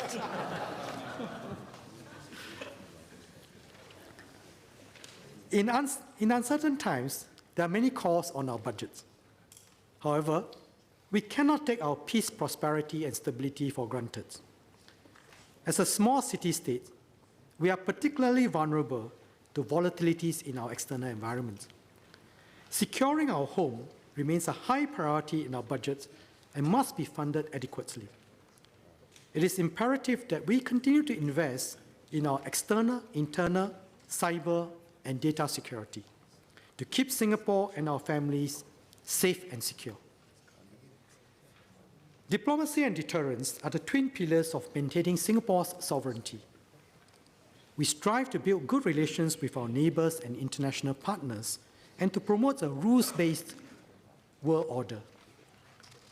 A strong Singapore armed forces supports our diplomatic efforts and ensures that other countries take Singapore seriously. We must be ever ready to defend our interests should negotiations fail. We must continue to draw a credible deterrence by maintaining our military and technological edge in a prudent manner that stretches every defense dollar. Back home, we are committed to protecting safety and our way of life. Our home team agencies will continue to enhance the operational readiness of their officers, leverage technology, and build partnerships with the community. Singaporeans share a strong conviction to look out for each other and to partner the home team to prevent and deal with terror threats and crises through the SG Secure movement. We must also be prepared to deal with cyber threats as digitalization becomes more pervasive. Our cyber capabilities have been raised significantly with the setting up of the Cybersecurity Agency, or CSA, in 2015, and the passing of the Cybersecurity Act in 2018. CSA is preparing measures for the next level of cybersecurity as we adopt more advanced technologies such as artificial intelligence, cloud, and the Internet of Things. All of us, in the government, enterprises, and as individuals, will need to stay vigilant and strengthen our cyber and data security capabilities. Data security is also a vital prerequisite and a key enabler of Singapore's digital economy. It is key to preserving trust in the digitally connected world. We enacted the Personal Data Protection Act in 2012, and the Public Service has adopted comprehensive measures to secure and protect citizens' data. As we embark on initiatives to realize our Smart Nation ambitions, we must continue to enhance our cyber capabilities. I will set aside $1 billion over the next 3 years to build up the government's cyber and data security capabilities, to safeguard citizens' data and our critical information infrastructure systems. The respective ministers will provide more details of the schemes to confront the challenges of climate change and security.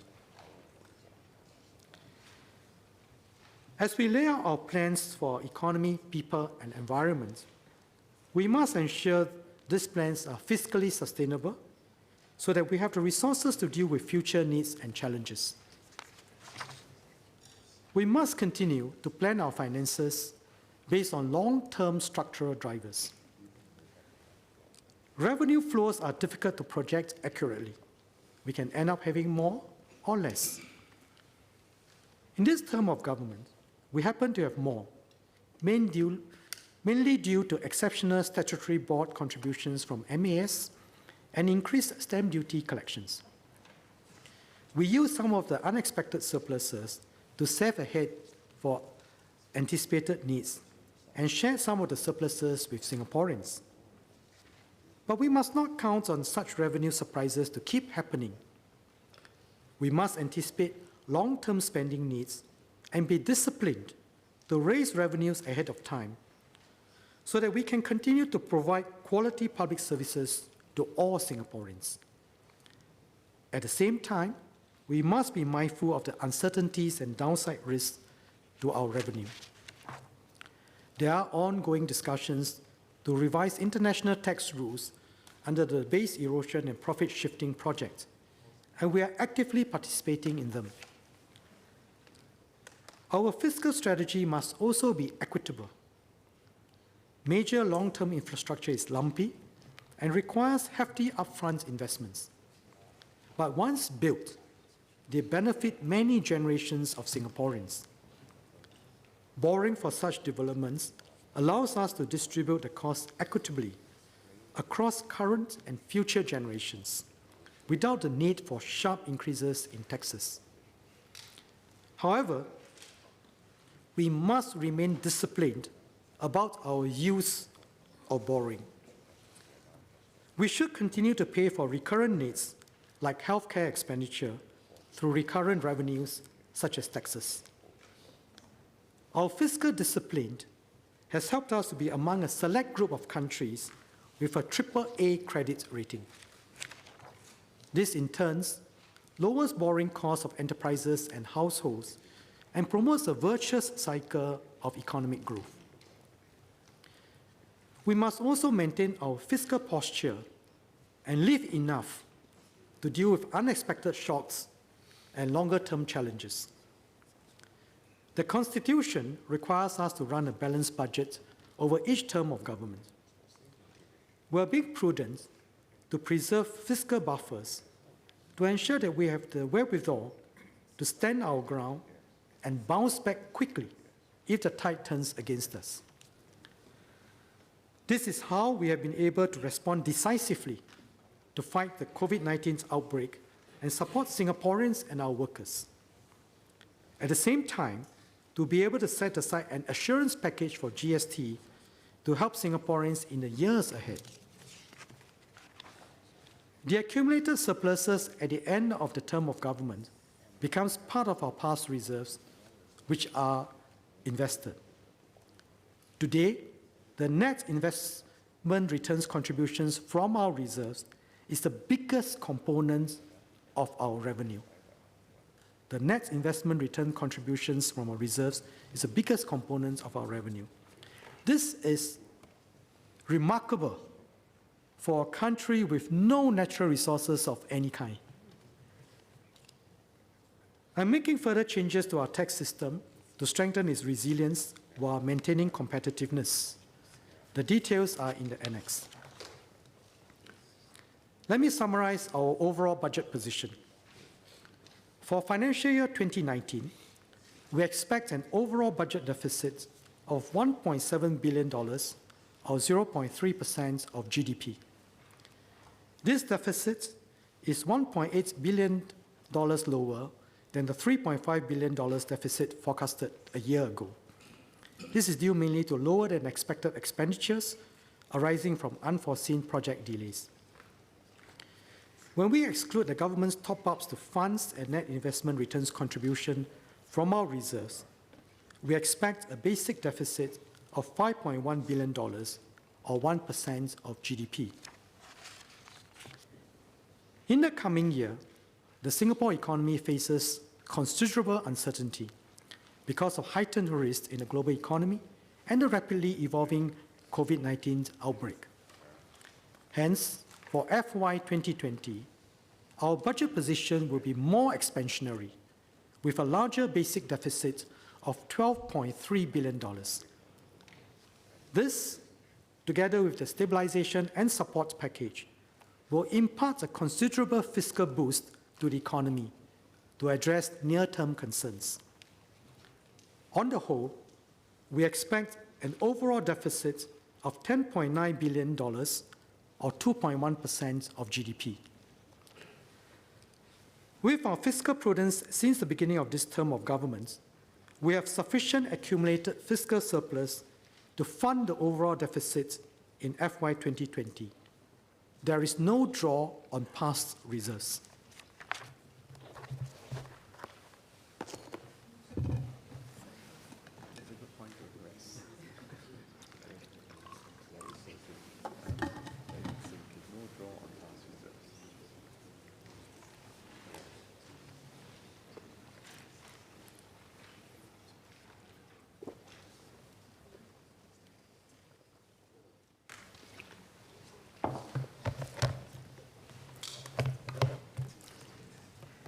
Members have been very patient, and this is my third file. It's almost 2 hours now, so thank you very much.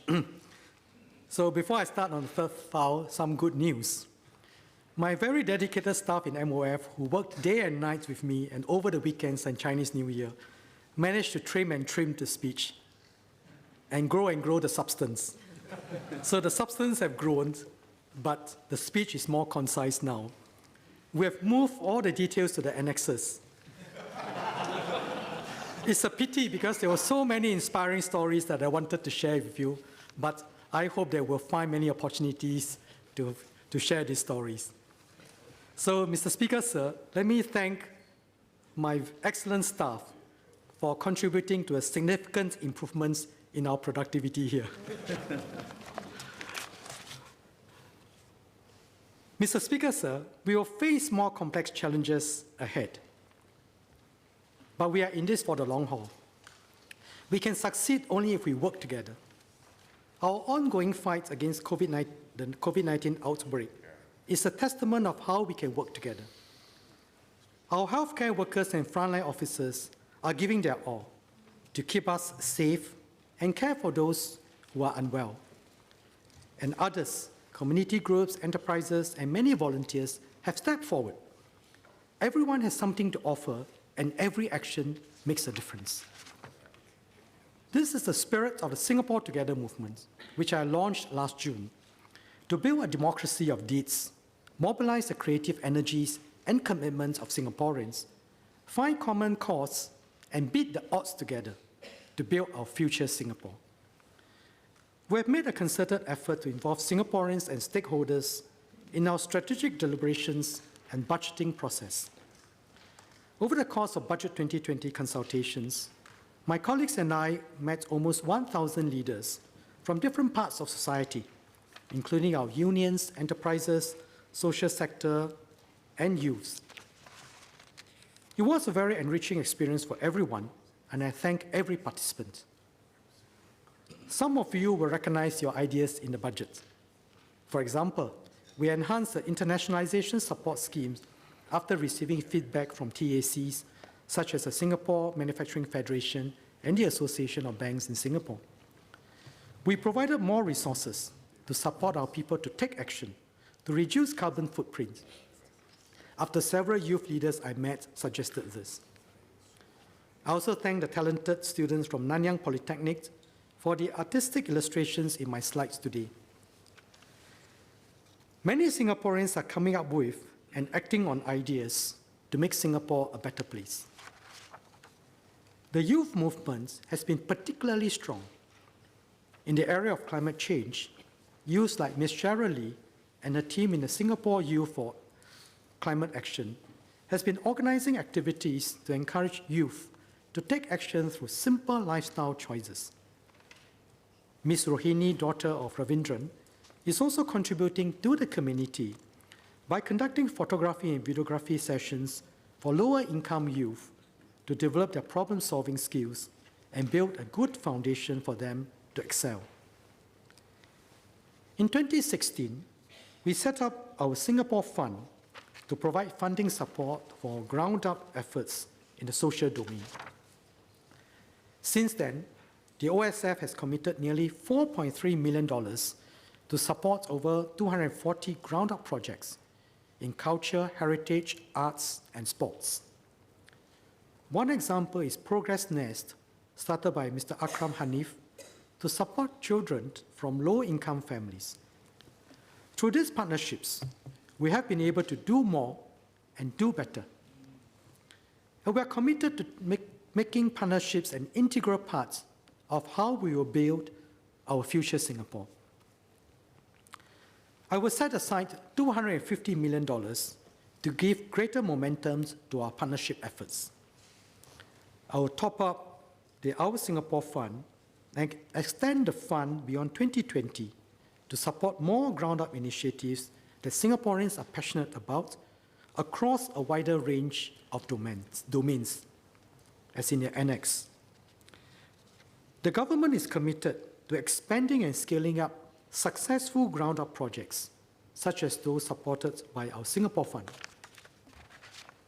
The Ministry of the Environment and Water Resources will also be launching an SG Eco Fund to support partnerships with the community and enterprises in our sustainability efforts.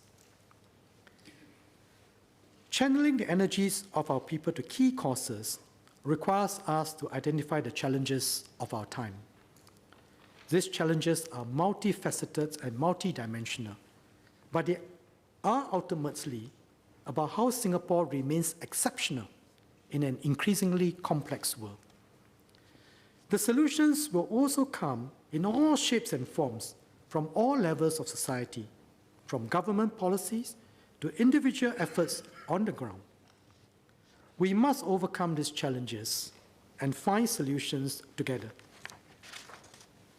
The government will work with agencies and key stakeholders to identify major societal challenges.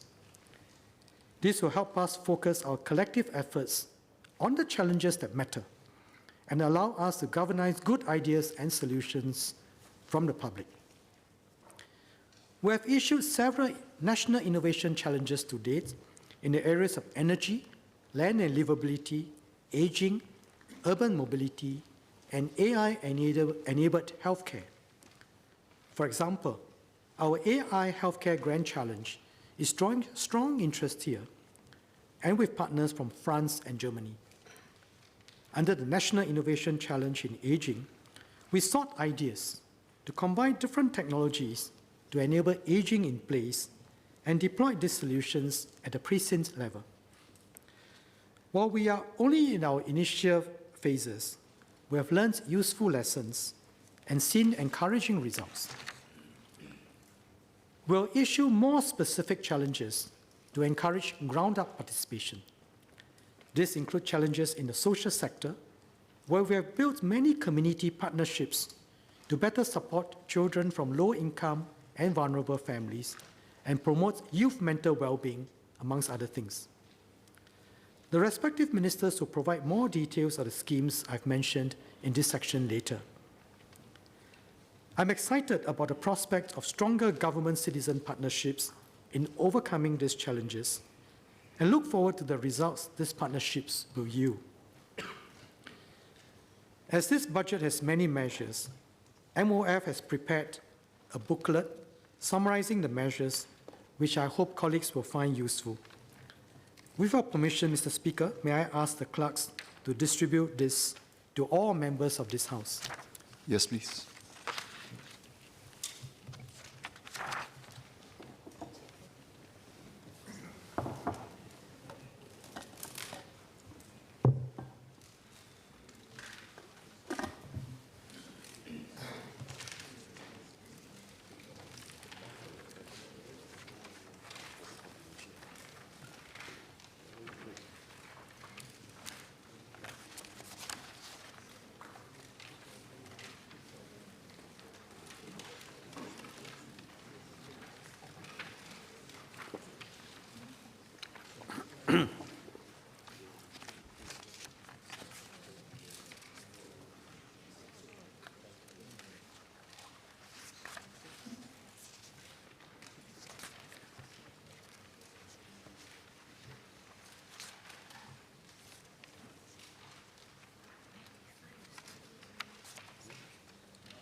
Mr. Speaker, sir, let me say a few words in Mandarin before I conclude in English.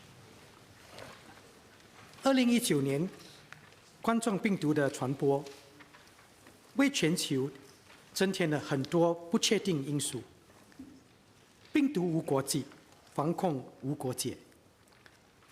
多个国家的政府、国际组织、科研以及医疗人员也都在积极加强合作。中国采取了一系列高效有力的措施。中国抗疫早日成功，将对中国和全世界有所帮助。当前形势对我国的经济也带来了广泛的影响，一些行业已经受到冲击，国人也担心他们的就业前景，我可以理解。为了减轻企业以及国人所面对的压力，我将推出40亿元的经济稳定与援助配套。为了协助国人应付家庭开销，我也将推出16亿元的关怀与援助配套。新加坡有足够的资金应对眼前的挑战，是因为我们居安思危，未雨绸缪，在这届的政府的财政盈余储蓄起来，应对不时之应。我国是否能够克服这次的挑战，将取决于国人是否能够互相扶持，维护社会凝聚力。在面对许多未知时，大家难免感到忧虑，但是我们绝对不能出现恐慌。大家要好好照顾自己的个人卫生，并为我们周边的人着想。同时，我们也可以采取实际行动，帮助有需要的群体。政府财政预算是一个长期的战略规划，确保新加坡可以持续发展，国人可以过上更美好的生活。我们在克服短期挑战的同时，也必须着眼应对长期的结构性转变，并把握这些转变所带来的机遇。首先，我们必须继续推动企业转型，为国人创造更多机会。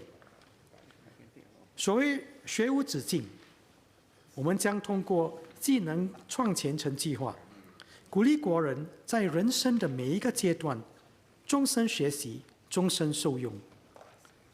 我们也将推出技能创前程中年转业援助配套，帮助中年人掌握新技能，胜任新工作。第二，我们会一起打造一个具有爱心和包容心的社会。我刚宣布，消费税在2021年将保持在7%。为了应付不断增加的开支，如医疗保健，我们还是需要在2025年前或之前，我们还需要在2025年或之前调高消费税。消费税上调时，我们将继续帮助低收入家庭，为他们提供更多援助。我将推出60亿元的定薪与援助配套，并加强现有的永久性消费税补助券计划。第三，我们要继续推动国家建设，维护新加坡的安全与稳定，并确保我们拥有可持续的财政体系。这是我们对子孙后代的承诺。尤其是应对气候变化，我将拨款50亿元，设立新的海岸及洪水防护基金。第四，我们将与国人风雨同舟，携手建设我们的国家，打造属于我们的家园。所谓幼有所教，若有所扶，老有所养。我们希望新加坡不仅是一个养儿育女的好地方，也是一个让年长人士过上有意义、有尊严生活的温馨家园。我们将改进现有的乐龄补贴计划，协助低收入年长人士应付开销，让他们的退休生活更有保障。另外，我们将推出退休户头配对补贴计划，帮助那些公积金存款不多的国人，补贴他们的公积金储蓄。我们也鼓励年长国人保持身心活跃，过上充实的退休生活。当今全球局势不稳定，各国也面对结构性的转变。从长远来看，应付突如其来的病毒，只是我们前进道路上的其中一个挑战。我们不能因此而停滞不前，必须一起朝向共同的目标不断前进。正如群策群力、共创未来运动一样，我们要集思广益，携手同心，我们一定能够排除万难，共创更美好的新加坡。I will now conclude in English. Mr. Speaker, sir, there are deep structural shifts taking place in the world today, coupled with near-term concerns over economic uncertainties and the COVID-19 outbreak. All nations, big or small, will have to devise strategies and mobilize their people to navigate these changes and turbulence. Singaporeans have enjoyed more than half a century of stability and prosperity because we have seized the opportunities from an increasingly open and interconnected world. Every decade or so, when the test comes, we have rallied and passed them together. In this budget, I've outlined our plans not only to help our people deal with near-term challenges, but also to better enable Singaporeans of all ages to thrive in the new decade. The Stabilization and Support Package, costing $4 billion, will help viable enterprises and our workers during these uncertain times.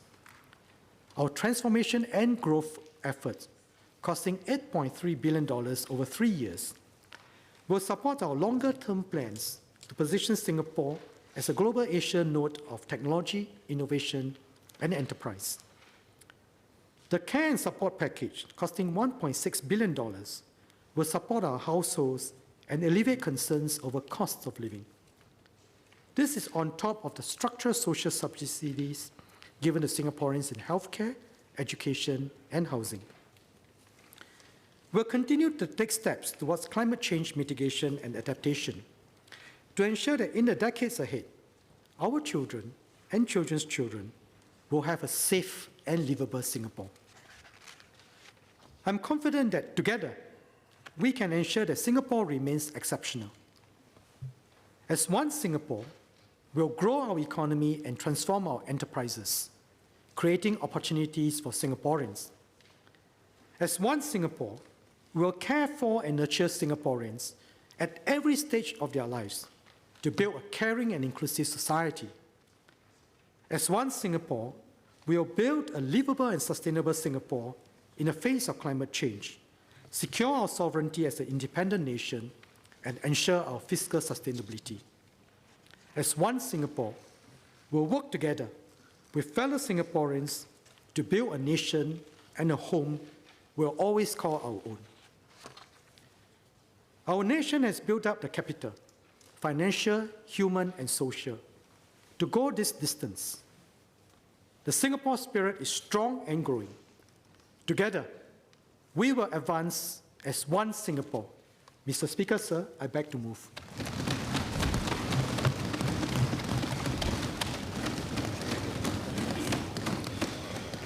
Question is that Parliament approves the financial policy of the government for the financial year 1st April 2020 to 31st March 2021. In accordance with paragraph 1 of Standing Order number 89, the debate now stands adjourned. Debate to be resumed on what day? Wednesday, 26 February 2020, sir. So be it. Leader. Mr. Speaker, I beg to move that Parliament do now adjourn to Wednesday, 26 February 2020. Question is that Parliament do now adjourn to Wednesday, 26 February 2020. As many as of the opinion say aye.